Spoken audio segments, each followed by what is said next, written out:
Welcome back to the world of Randall Williams. Today we jump into the world of music because I want to give you my top 10 albums of the year. This is based on what I think are the best projects. Some of them are my favorite.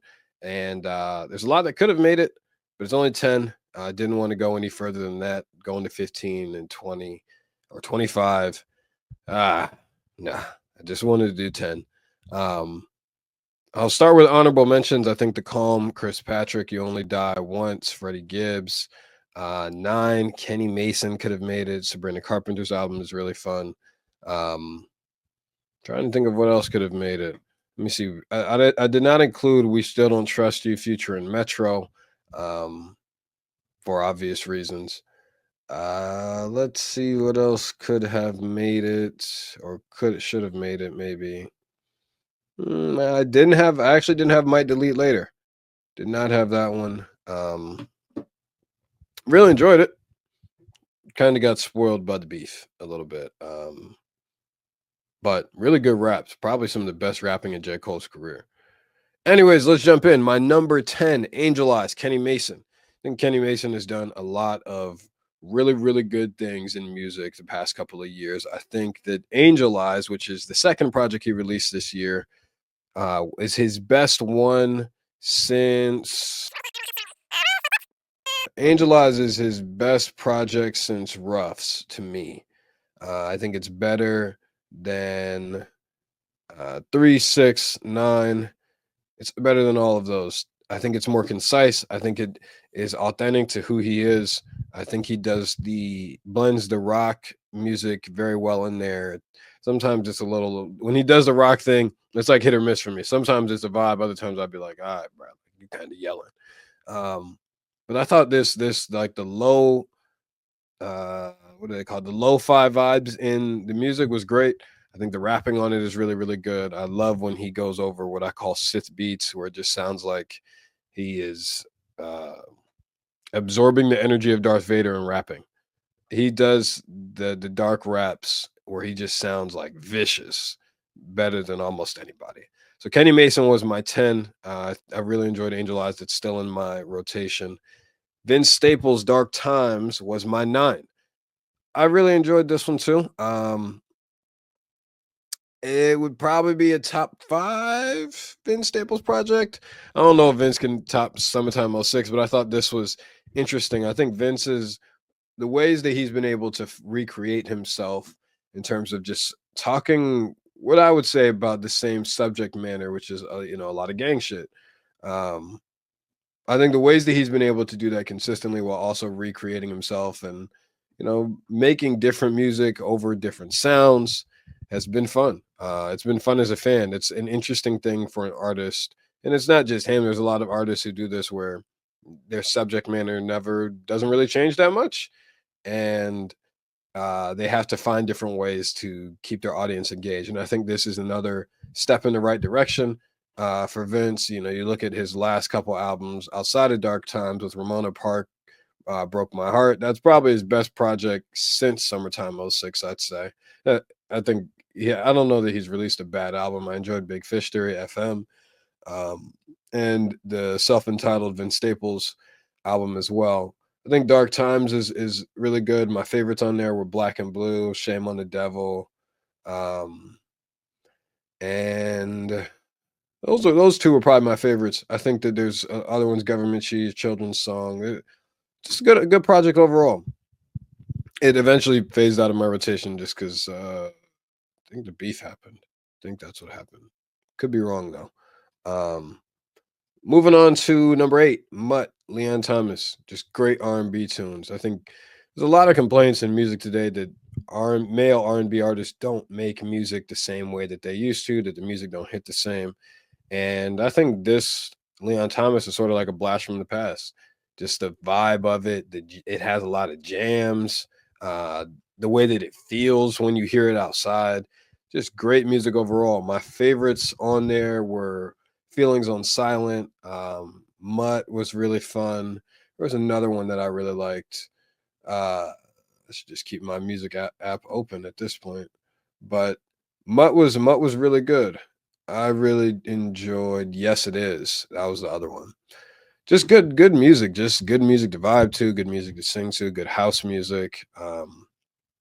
I didn't get a chance to go to the show, but looked like it was a lot of fun. So Leon Thomas was my 8. Number 7, Glorious by Glorilla. Just a remarkable comeback from Glorilla. I don't think she was ever down, but there was a narrative being driven around that Glorilla couldn't make music the way that she used to. And I think that was put to rest. I mean, she just ran this year in terms of just all of the music that she put out.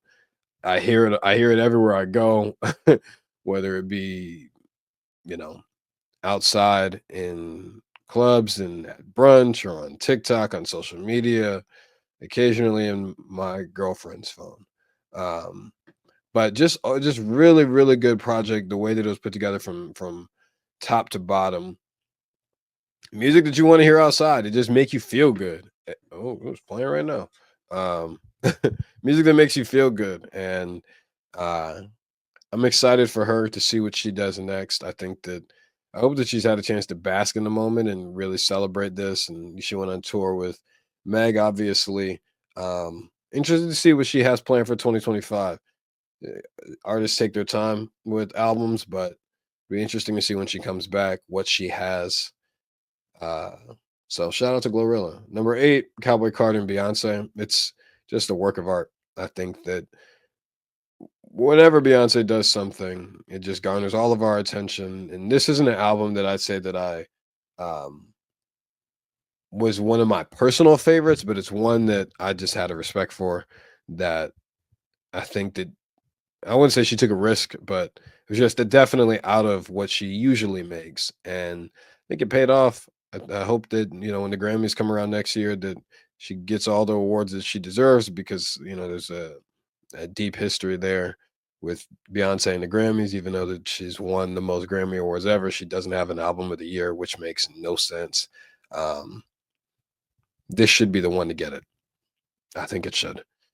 Moving forward, I got Blue Lips, Schoolboy Q at the 5. We love grown raps around here.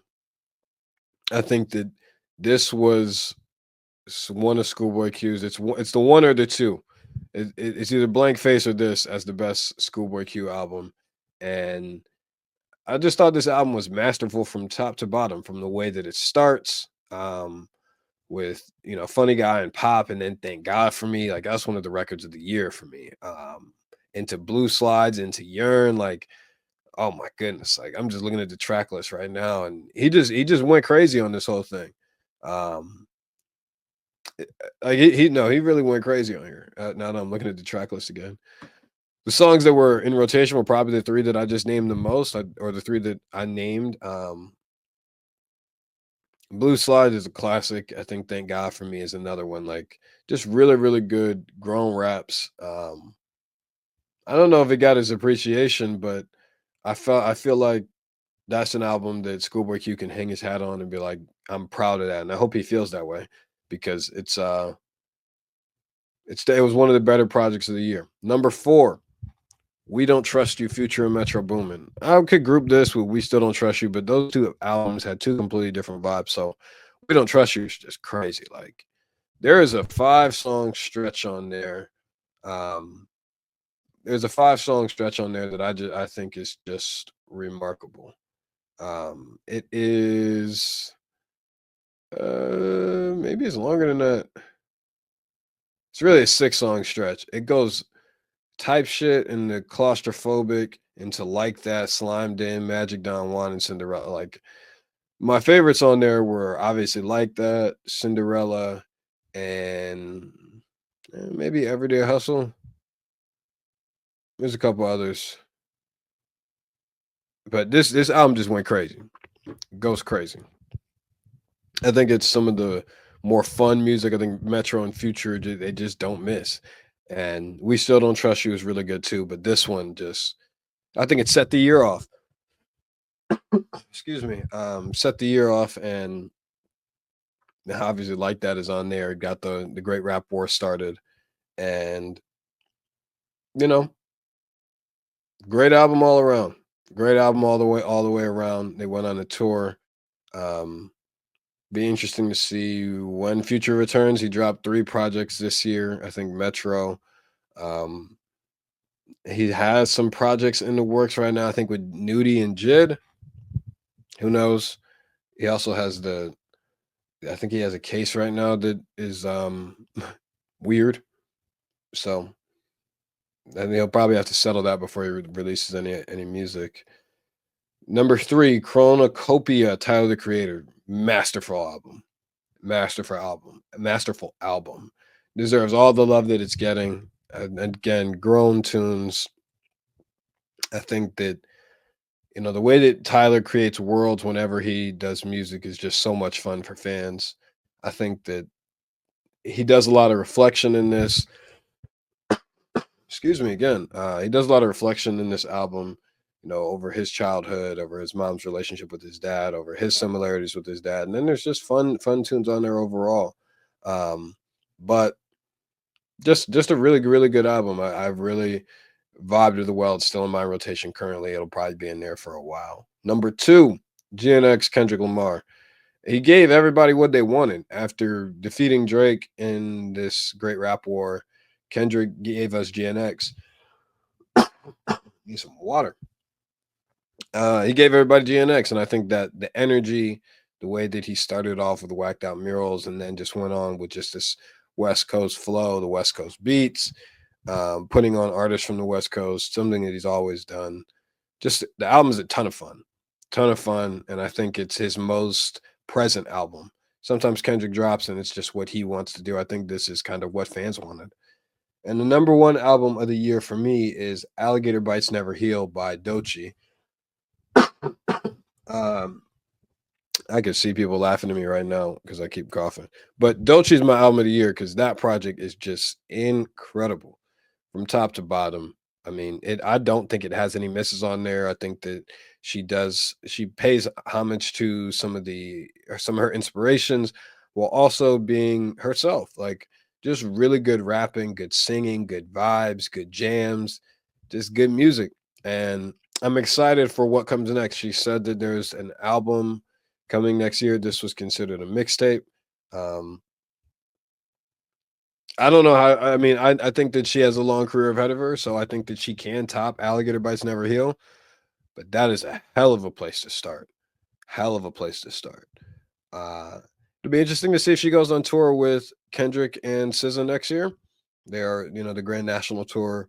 Maybe her and Baby Keem. Who knows? So, on that note, those are my top 10 albums of the year. I obviously need to grab a drink of water.